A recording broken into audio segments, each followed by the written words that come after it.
Ya, ini ada sedikit nih Bang. Tadi sempat juga saya menyampaikan apa namanya ya, obrolan sedikit nih tadi pada saat pertemuan dengan Bang Topan. Beliau ini kan Kasil ini menyampaikan Bang, jadi pada saat bertemu dengan Abang, walaupun mungkin dalam hal ini kita berbeda begitu, tetapi katanya berperangnya hanya di ruang sidang saja. Tetapi tadi saya memberikan komentar, termasuk mungkin di koma. Nah, bagaimana pendapat Abang terkait hal ini? Ya, saya kan selama ini juga tidak pernah menganggap perang sama beliau ya, karena saya tidak ada kepentingan gitu ya untuk berperang dengan beliau, kecuali suatu saat mungkin kita ada case yang memang kita harus fight di pengadilan, kita fight. Tetapi pada prinsipnya memang kita sebagai sesama profesi ya, buat apa kita berperang di luar gitu ya? Karena sebenarnya kita bukan berperang sih sebetulnya, kita beradu argumen, beradu bukti, membela klien masing-masing itu di pengadilan gitu kan. Tapi memang yang Kang Heri sampaikan ya, itu juga sempat saya dengar bahwa kalau saya sih tidak pernah menanggapi ya Kang ya, di Komal ya Kang ya. Yeah.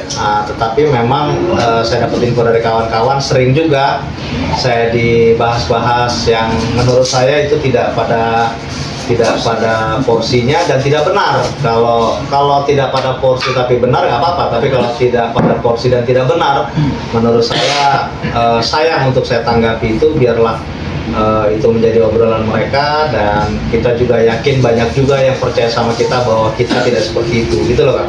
Oke Bang, sebelum kepada Bang Jack dan Mas Odo, ini tadi ada Bang, mengenai di persidangan ini tadi kita melihat sangat ada hal yang menarik Bang, terutama pada saat ada kuasa hukum yang menurut saya ini adalah kuasa hukum yang baru ya Bang, yaitu kita semua ketahui kan pada saat ini Danu adalah saksi yang dihadirkan begitu, tetapi tadi justru bertanyanya kepada hal yang lain, yaitu tentang menghadirkan beberapa CCTV yang disita oleh yang sudah menjadi apa namanya ya udah disita oleh pihak kejaksaan seperti itu.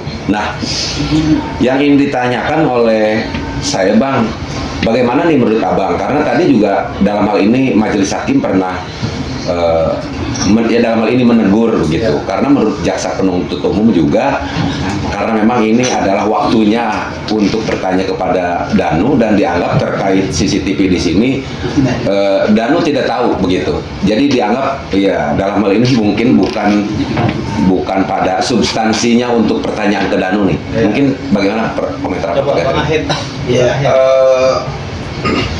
Itu memang dinamika ya Kang ya, artinya kan masing-masing diberikan hak untuk melakukan pertanyaan ya. Tapi memang ketika saya lihat memang ada hal yang kemudian menjadi pertarungan sengit antara rekan jaksa penuntut umum dengan rekan Ibu Silvi CS ini ya, karena memang di situ pemeriksaan, kalau dilihat memang ini pemeriksaan Danu sebagai saksi gitu loh, bukan pemeriksaan Danu sebagai tersangka gitu ya. Nah, ketika ingin memperlihatkan, mereka meminta untuk memperlihatkan bukti yang terkait dengan CCTV. Nah, CCTV yang bisa diperlihatkan adalah CCTV yang ada di tangan dari jaksa gitu ya, dari penuntut umum gitu. Nah, itu kan tadi proses dibuka ya CCTV ya, terus kemudian break ya, artinya kan tidak berlanjut gitu. Artinya kan memang harus dipahami bersama bahwa ini kapasitas Danu sebagai saksi, bukan kapasitas Danu sebagai tersangka. Jadi Danu hanya menjelaskan apa yang dia lihat, dia pahami, dia rasakan, dia dengar, itu saja. Tidak ada hal yang terkait dengan hal yang lainnya begitu. Nah, kaitan dengan CCTV itu harus menghadirkan saksi yang memang menyatakan bahwa CCTV itu pertama valid, bahwa CCTV itu mengandung kebenaran yang mutlak gitu ya, dan bisa dianalisa dan dilihat sebagai bukti yang kuat dan penuh begitu, dan kemudian dikuatkan dengan pendapat ahli. Nah, orang yang menyatakan bahwa si Abi ada di situ pada jam sekian ini, itulah yang harusnya menjadi orang atau saksi yang bisa menjelaskan terhadap CCTV tersebut gitu Kang. Makanya itu kemudian yang langsung ditegur oleh hakim bahwa ini dijelaskan saja posisi si Danu ini sebagai saksi gitu. Jadi biar tidak merembet kemana-mana, biar fokus begitu kan. Oke, terima kasih. Bang Jack, silakan. Oh iya. Atau dari yang lain? Ya, assalamualaikum warahmatullahi wabarakatuh. Selamat sore, Bang Taufan, Bang Ahid. Izin bertanya terkait ini, saya penasaran terkait masalah CCTV gitu ya. Apakah ini nanti akan diputar di persidangan atau bagaimana gitu? Barangkali infonya. Ya, tadi sudah dijelaskan oleh jaksa kayaknya ya Kang ya. Jadi intinya Ya. ada 4 CCTV ya itu ya. 4 CCTV. Ada 4 CCTV yang dikirimkan berkasnya itu dalam limpahan berkas itu ke kejaksaan kan. Iya. Terkait untuk disetel juga tadi kayaknya sudah mulai mau disetel juga sama hakim kayaknya ya. Iya. Terkait ini. Hanya memang seperti yang Bang Ahir bilang. Pada saat sidang Danu yang dia adalah sebagai saksi gitu kan, ini menurut saya juga tidak masuk dalam substansinya Danu gitu ya, karena Danu juga pasti tidak mengetahui, hanya tadi dia memang posisi CCTV yang di mana yang dia ketahui itu tadi ada cuma satu lah. Ibu itu yang terbangunan Bu Harun. baru. Nah, nanti kan akan dikuatkan juga mungkin Bang Jack di saksi yang lain kan ada Angger ya yang memang Iya. punya CCTV, walaupun CCTV-nya hilang, katanya sudah kembali dari polisi itu sudah kosong, tetapi memang dia sempat melihat dan lain-lain. Jadi kalau kaitan masalah apakah CCTV itu akan diputar, ya kita harapannya diputar semua Bang Jack. Iya. Hanya lagi-lagi kita nggak tahu nanti suasana sidang seperti apa. Apakah hakim juga akan memerintahkan untuk memutar semua? Nah ini kita tunggu saja Bang. Tapi kalau kita berharap ya, kalau memang ada CCTV, yaitu disetel semua agar lebih terang benderang. Amin, mudah-mudahan ya. Mudah-mudahan. Ya, biar terang benderang. Ya Bang, selanjutnya tadi ada pernyataan betapa sulitnya ya kepolisian ini mengungkap kasus ini. Mungkin ini hanya opini dan asumsi ya. Iya, iya. Kalau misalkan ini Danu tidak terlibat dalam kasus ini, jadi Ya. tidak diajak Yosef lah intinya. Ya. Apakah ini kasus ini akan terungkap atau bagaimana Bang? Ya. Ini kan pengakuan ya, ada pengakuan tapi Ya. dengan orang Ya, bukti kalau juga. kalau pertanyaannya apakah ini akan terungkap apabila Danu tidak ada dalam cerita ini? Iya, dalam cerita ini gitu. Saya kembali mengutip pernyataannya Kang Heri kan, biarkan kebenaran mencari jalan. Oh iya, hebat. Itu Keren, keren. Karena Betul, susah betul. menjawab ini. Iya, iya, iya. Kalau saya dan tidak ada Kirain memantau. Iya, mantap. tidak ada cerita di sini, Iya, iya. berarti belum tentu juga ada cerita pertemanan kita sekarang. Oh, Ya iya, kan? iya, iya. Dan mungkin ada pelaku-pelaku lain selain Iya, Danu. Nah ini kita sesuatu yang kelihatannya tidak sulit untuk kita tentukan Iya, iya. atau kita bayangkan sulit. Jadi menurut saya kutipan Kang Heri yang selalu disampaikan dia di podcast, biarlah kebenaran mencari jalannya sendiri. Betul. Gitu ya. Iya, iya. Kemarin juga ada yang bertanya Bang, netizen memang banyak ya di kolom komentar terkait kan kemarin tuh Pak Taryono ya, Ya. ada 5 orang kalau nggak salah. Nah ini Bang, satu lagi yang banyak tanya Pak Rizwan Bang. Ini Ya. Pak Rizwan kan katanya masuk TKP juga. Ya. Ini nggak ada jadi saksi gitu kan? Apakah nanti akan dipanggil? Ya, kan kita ini kan nggak tahu ya Kang, artinya proses yang dijalankan kepolisian dalam mengungkap ini yang jadi polisi yang jadi saksi siapa saja. Iya. Misalnya contoh, ya kami ketahui saja ya, misalnya contoh ada 200 saksi pada saat proses untuk penyidikan penyidikan ini dijalankan, tapi setelah Sidang. dinilai sudah dilimpah itu kan nanti mungkin ada verifikasi gitu loh kan. Dari 100 sekian saksi yang kita majukan cukup 30 saksi, Iya, iya. 25 saksi yang keterangannya benar-benar masuk dalam substansi perkaranya kan gitu kan. Nah ini lagi-lagi memang bukan di wewenang kita. Kalau kita sih Kang, bersama kayak netizen semua, kita harapannya proses pemeriksaan sidang ini seterbuka-terbukanya kan. Ya. Artinya kalaupun memang polisi ada yang terkait 50-50-nya diperiksa. Kalau ada CCTV, seluruh CCTV dibongkar. Iya. Karena menurut kita semakin terbuka, contoh kayak CCTV Angger nggak hilang nih, makanya kita lebih jelas nanti bisa ngelihat. Jangankan bukan cuma Angger sama ibunya, tetapi kita bisa melihat, oh ternyata ada Yosef, oh sebelahnya Yosef kok tampilannya kayak si A, kan kita bisa lihat. Iya, iya. Jadi tidak ada satu alasan pun menurut saya yang kita tidak sepakat bahwa ingin kasus ini terbukanya seterbuka-terbukanya kan gitu kan, Iya. setransparan-transparannya. Jadi tetapi ketika yang hadir hanya segini, yang jadi bukti hanya segini, yang ini hanya segini, kita juga nggak bisa Iya. bilang apa-apa ya gitu ya. Karena memang tadi seperti saya ceritakan, saya yakin Bang Jack sendiri sudah tahu bahwa kasus ini lama sekali terbongkar karena apa? Ya, Itu sudah ya. bisa analisa sendiri nih, karena Ya, Bang ya. Jack dari awal Ya, kejadian gitu kan. Mungkin begitu Bang Jack. Iya, kira-kira Bang kalau CCTV itu tidak ada kan katanya Iya. habisnya rusak, Iya. videonya hilang, itu akan Iya. ada efek domino nggak kira-kira? Iya. Merembet itu loh, dari mana, ini kenapa Ya, gitu kan? nanti kan silakan didalami ya pada saat di persidangan. Pasti kan Iya. hakim akan mempertanyakan itu gitu. Kemana CCTV-nya? Kalau kayak saksi Angger dan ibunya kan tidak bisa dipersalahkan karena Iya. dia punya CCTV, dia sempat melihat tiba-tiba ada orang datang, Nah itu. ngaku dari mana, diambil, katanya diperiksa, ketika balik itu ternyata CCTV-nya bukan itu. Nah kayak gini-gini kan sebenarnya ranahnya bukan di ranah kita, silakan dibuka di pengadilan kan gitu ya. Iya. Malah kita berharap nih semua ini akan diopen di pengadilan. Tapi bukan berarti dengan tidak ada CCTV lalu mohon maaf misalnya terdakwa Abi tidak bersalah, ya enggak, nanti hakim akan melihat lagi. Iya. Oh CCTV cacat nih, karena mungkin kan gini Kang, pelaku ini pasti melakukan rekayasa sedemikian rupa agar masalah ini tidak bisa diungkap kan gitu kan. Iya. Tapi ternyata kebenaran ini dapat jalannya lagi nih. Iya. Oh, tiba-tiba ada supir angkot yang melihat. Mhm. Oh, tiba-tiba ada orang yang melintas melihat. Nah, saksi ini kan menjadi pertimbangan kuat juga Iya. untuk hakim menentukan bahwa oh benar ya, bahwa terdakwa ini mutlak sebagai pelaku kan gitu.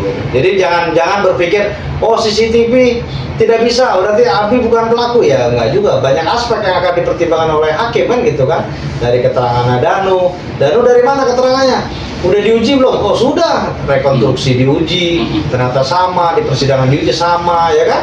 Iya. Sesuai dengan bukti-bukti yang dipegang polisi, bercak darah pukulannya Abi melakukan kepala dibenturkan ke tembok Iya. itu, percakan darahnya benar ada kan, bersesuaian semua gitu. Jadi Iya. banyak hal lah gitu Bang Jack. Iya, mungkin cukup itu aja dulu. Izin, Silakan. Silakan. Bang Taufan sama Bang Ahid Ya. mau tanya terkait masalah CCTV juga. Iya, Sebenarnya itu jadi salah satu unek-unek saya juga ya dari Iya. persidangan kemarin. Kan kemarin juga sempat dibahas ya masalah CCTV-nya Angger ketika di ruang persidangan. Iya. Dan dari saksi Inavis dan penyidik juga kan menyebutkan bahwa ketika mereka mengambil CCTV dari Angger, Iya. VR-nya itu, mereka lakukan pengecekan, ternyata kan sudah terhapus otomatis Bang Iya. oleh sistem menurut penuturan mereka sebagai Iya. saksi kemarin. Iya. Tapi nih Kang, sebagai penegak hukum ya dan juga sebagai kuasa hukum dari Ramdhanu, apakah sebenarnya nih Bang, CCTV yang kalaupun memang isinya situ sudah kosong atau terhapus oleh sistem gitu ya kan, apakah itu masih harus tetap diserahkan ke pengadilan Bang atau itu tidak menjadi alasan? Ya, Karena kan sebenarnya kan CCTV itu kan juga salah satu saksi bukti kuat ya Bang ya? Iya, kalau kemarin itu kan yang kita sudah alami ya pada saat pemeriksaan Angger di persidangan Pak Yosep, Danu, kan Angger sudah menyampaikan kronologisnya bahwa CCTV itu setelah diambil kembali ternyata yang tadinya ada hijau-hijaunya ternyata berubah misalnya gitu kan, karena orang tua ini selalu kalau beli sesuatu satu set gitu kan. Nah, terkait itu menjadi bukti ya kita juga semua kan sebenarnya ini kewenangan penyidik ya Bang ya, artinya apakah ini layak untuk dimajukan, karena sudah kosong ya berarti nggak layak untuk dimajukan kan gitu kan. Nah lagi-lagi ini kan juga harus disinkronkan dengan yang ahli nih, harusnya kan mendatangkan CCTV ini kayak kita di rumah kan masing-masing mungkin ada CCTV, artinya kan ada waktu atau durasi dia akan terhapus secara otomatis atau apa, bagaimana cara mengembalikannya kan harusnya ada kan.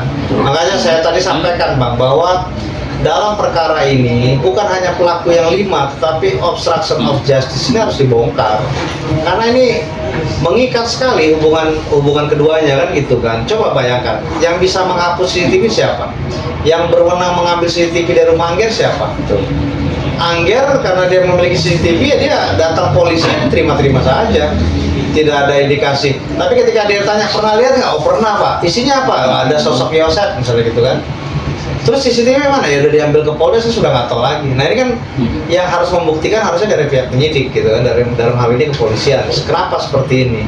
Makanya itu kita kembalikan nanti ke persidangan, ya kita berharap hakim juga nanti akan coba untuk menggali itu gitu. Baik, mungkin pertanyaan terakhir nih Bang. Dari awal kan Abang juga sempat ngasih pernyataan di podcast ini ya, Ya. bahwa obstruction of justice itu kan sangat banyak sekali ya Bang. Ya, Selain 5 betul. tersangka ini yang membuat kasus ini bergulir terus sampai 3 tahun Betul. lebih.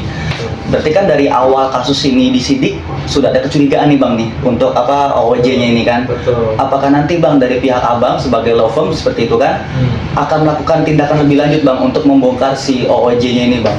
Ya, alhamdulillah kita perlu ingat perlu review lagi bahwa kami ini bagian dari bagian dari kelompok yang sangat menginginkan obstruction of justice ini dibongkar.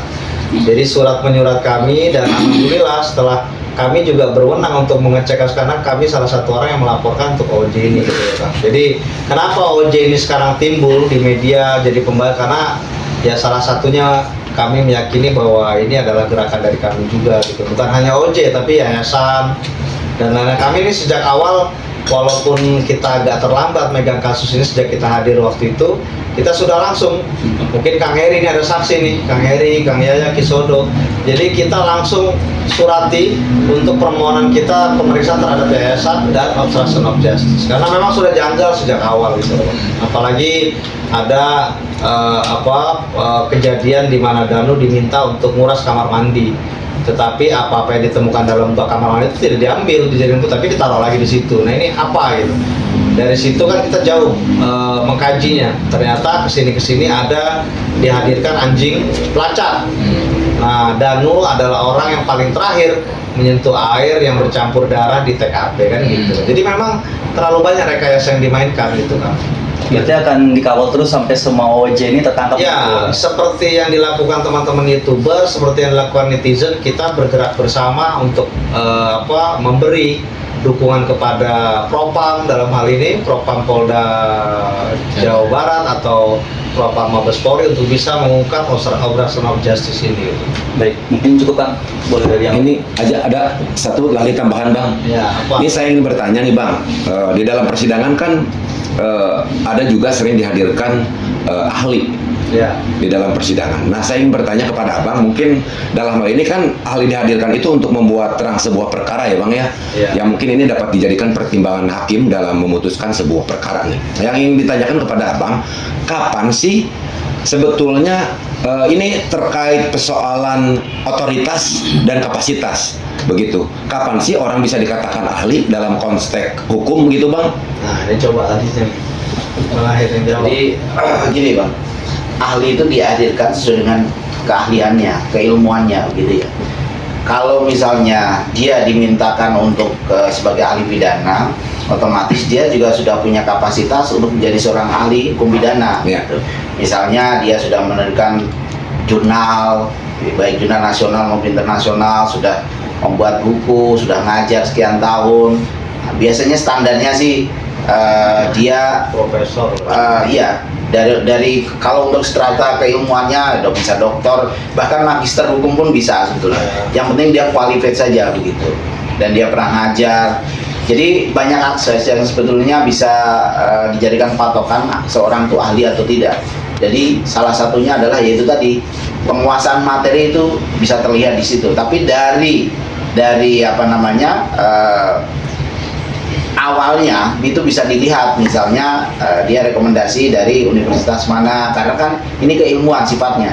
Jadi harus dari lembaga pendidikan yang memang punya otoritas menyatakan bahwa dia adalah orang yang punya kapasitas keilmuan untuk dikatakan sebagai ahli begitu. Ya, itu tadi salah satunya, misalnya dia sudah nulis buku, dia menerbitkan jurnal, dia menjadi guru atau dosen atau guru besar, bahkan mungkin ya standar doktor, profesor, magister pun bisa sebetulnya.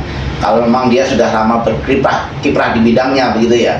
Misalnya peneliti, memang dia ahli, sudah menjadi peneliti sekian tahun misalnya. Nah, itu bisa dikatakan sebagai ahli juga begitu. Oke Bang, selanjutnya masih terkait ahli nih Bang. Kan di dalam persidangan kita sering mendengar bahwa yang namanya apabila ada alat bukti didapat tidak dengan cara-cara yang sah, itu tidak bisa dijadikan alat bukti yang sah juga, karena memang tidak didapat dari yang sah. Nah, terkait objek nih Bang, apabila misalkan dalam hal ini kan banyak nih yang mengklaim sekarang dirinya ahli. Bagaimana nih apabila misalkan dalam hal ini kajian yang dilakukan oleh ahli di luar konteks persidangan nih Bang, tidak berdasarkan atas permintaan jaksa penuntut umum misalkan, atau tidak berdasarkan permintaan dari kuasa hukum misalkan, tapi melakukan kajian tersendiri di luar konteks persidangan, bukan dari objek yang tentunya kepastian atau keasliannya ini diragukan begitu. Bagaimana terkait hal ini menurut Abang? Ini jadi melebar nih, tapi saya tahu arahnya kemana sebenarnya Kak Heri. Ini secara umum aja nih Pak. Tapi jadi kan bukan kasus Subang gitu ya. Kasus saya tidak mengatakan. Iya, tapi bukan jadi kasus Subang gitu. Iya. Artinya begini Pak. Ahli jadi ahli itu ketika diminta sebagai menjadi seorang ahli, ya itu kan dalam konteks untuk mencari kebenaran material kalau di persidangan gitu ya, itu harusnya mengkaji apa yang harus dia kaji gitu loh. Misalnya apa surat atau apa begitu. Nah, ketika diminta menjadi ahli untuk menjelaskan surat, ya itu yang harus dia jelaskan, bukan yang lain. Artinya objeknya harus jelas juga dulu gitu ya. Ketika objeknya jelas, baru kemudian dia bisa mengkaji itu. Nah, pertanyaan ini adalah kalau ini di luar persidangan kan begitu? Iya. Kalau ini di luar persidangan, nah ini terkait. Jadi objeknya juga harus jelas, gitu ya. Nah, kalau memang ternyata ini ditarik ke persidangan, ya penelitiannya, kalau hakim menganggapnya perlu itu bisa ditarik, ya.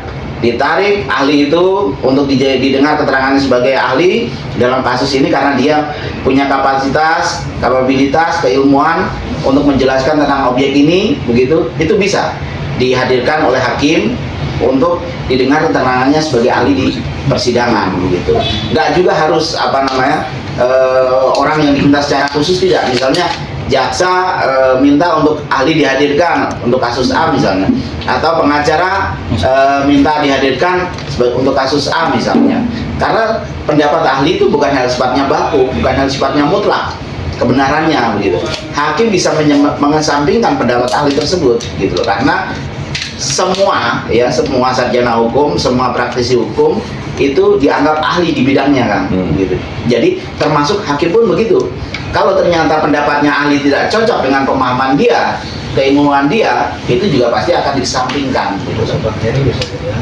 Oke Bang, satu lagi pertanyaan penutup dari saya Bang. Dari sekarang ini saya tidak meledak mana-mana, sebenarnya masih dalam konteks hukum. Karena apa? Karena secara pribadi mungkin dalam hal ini kita semua tahu bahwa abang-abang ini bisa dikatakan praktisi hukum juga lah begitu. Jadi dalam hal ini saya ingin bertanya Bang, bahasa hukum sekarang yang sering muncul ada istilah siapa yang mendalilkan maka itu yang harus membuktikan. Nah, saya ingin penjelasan dari Abang terkait hal ini Bang. Kita bahasnya konteks secara umum aja Bang. Ya, bagus. Jelas, memang siapa yang mendalilkan atau siapa yang menuduhkan itu harus membuktikan kan. Karena begini loh, orang tidak bisa dibebankan atas pemikiran orang lain atau tuduhan orang lain begitu. Jadi dia yang menuduhkan, dia yang harus membuktikan. Itu sederhananya begitu ya. Itu bukti bahwa pertama bahwa semua orang itu adalah equal, sama, equal before the law, di hadapan hukum semua orang sama, termasuk kapasitas, terus termasuk dia sebagai subjek hukumnya. Itu satu. Terus kedua, bahwa semua orang sama, dari itu dilihat dari siapa yang mendalilkan, dia harus membuktikan.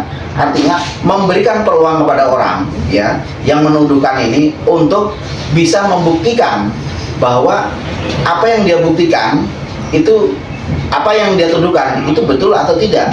Karena tuduhan dia punya konsekuensi secara hukum. Jika tidak terbukti, orang yang dituduh punya hak untuk mengusung mereka, untuk menuntut balik begitu ya. Nah, inilah artinya perdebatan ini sebetulnya kemudian ada wadahnya tersendiri, yakni wadah hukum gitu ya. Dalam kapasitasnya adalah orang semua sama di depan hukum diberikan hak untuk melaporkan dan dilaporkan juga begitu. Nah, diberikan hak juga untuk membela diri dan orang bisa membuktikan secara penuh, secara utuh bahwa dia bersalah atau tidak, dan diberikan hak juga orang yang menuduh tadi untuk membuktikan dia bersalah atau tidak begitu. Makanya itulah disebut bahwa semua orang itu sama di depan hukum, yang salah satunya adalah bahwa siapa yang mendalilkan dia harus membuktikan seperti itu kan. Sama lah kayak saya dituduh katanya Abi ditangkap gara-gara saya ke DPR, kan itu harus Iya. dibuktikan. Bener nggak saya ngobrol seperti itu kepada pimpinan DPR, siapa yang melihat, ya kan? Ya. Harus dibuktikan dong itu ya. Jadi saya nggak perlu saya buktikan Kang, karena yang menuduh saja yang membuktikan gitu ya. Oke deh Bang, sebenarnya masih ada Bang, tapi next time aja Bang. Mungkin kalau tidak ada data, kalau tidak ada lagi pertanyaan, mungkin closing statementnya aja ya dari Bang Ya. Topan dan Bang Ahid. Ya, ya terima kasih teman-teman. Kita sampai pada akhir podcast. Terima kasih banyak teman-teman YouTuber. Kita kangen sekali bisa ketemu di Subang. Akhirnya kita bisa silaturahim gitu ya. Dan saya doakan semoga teman-teman YouTuber yang hebat ini tumben nih hari ini full tim nih. Full tim. Hadir. Jadi sebelah sana kelihatannya juga full tim, sebelah sini lebih full tim lagi. Curiga Bang. Hah? Jadi mungkin apa namanya curiga nih teman-teman ingin diangkat juga jadi paralegal ya Bang. Oh, kalau di ATS itu nggak usah paralegal seperti Kang Heri, langsung jadi advokat kan. Nanti tinggal teman-teman kuliah hukum ya kan. Setelah kuliah hukum kita jadikan pengacara semua. Jadi saya terima kasih, salam hormat buat teman-teman netizen semua di rumah yang senantiasa terus berjuang mengorbankan waktu, materi untuk mengungkap kasus ini. Kita kawal terus karena tahapannya alhamdulillah walaupun lambat, walaupun sangat terlambat, tetapi alhamdulillah progres jalan. Hari ini kita bisa lihat persidangan terdakwa salah satu pelaku lagi. Kita doakan pelaku-pelaku lain agar bisa segera disidangkan. Terima kasih banyak kami dari ATS Lopem kepada seluruh masyarakat yang sudah mengawal terus kasus Subang. Kita sudah tidak usah berpolemik di skup-skup yang kecil. Kita sama-sama satu frekuensi, satu visi misi untuk membongkar kasus Subang. Jadi saya sudah sampaikan tadi, tidak ada yang mau nahan-nahan CCTV, tidak ada yang mau nahan-nahan sesuatu obstruction of justice. Kita bongkar semua lah agar masalah ini terang. Toh pelakunya sudah ada, pelaku utama sudah ada, tinggal kita buktikan lagi untuk pelaku-pelaku lain. Mungkin itu yang bisa saya sampaikan. Terima kasih banyak teman-teman semua. Setelah ini kami mohon izin kita kembali ke Jakarta. Sampai ketemu nanti. Infonya teman-teman mau ke Jakarta minggu depan, kita ketemu, kita berkumpul, kita sharing lagi. Terima kasih. Assalamualaikum warahmatullahi wabarakatuh. Silakan Bang Ahid. Ya. Kalau saya begini, sederhana saja. Ikuti terus kasus Subang secara teliti, secara detail, agar kita agar kita pandai, tidak termakan hoak, tidak termakan orang yang berbicara berdasarkan asumsi, bukan fakta, bukan bukti, agar kita cerdas, membuat hipotesa dan mengambil kesimpulan, dan kita tidak salah arah dalam menilai suatu perkara. Terima kasih. Saya ucapkan Assalamualaikum warahmatullahi wabarakatuh. Waalaikumsalam warahmatullahi wabarakatuh.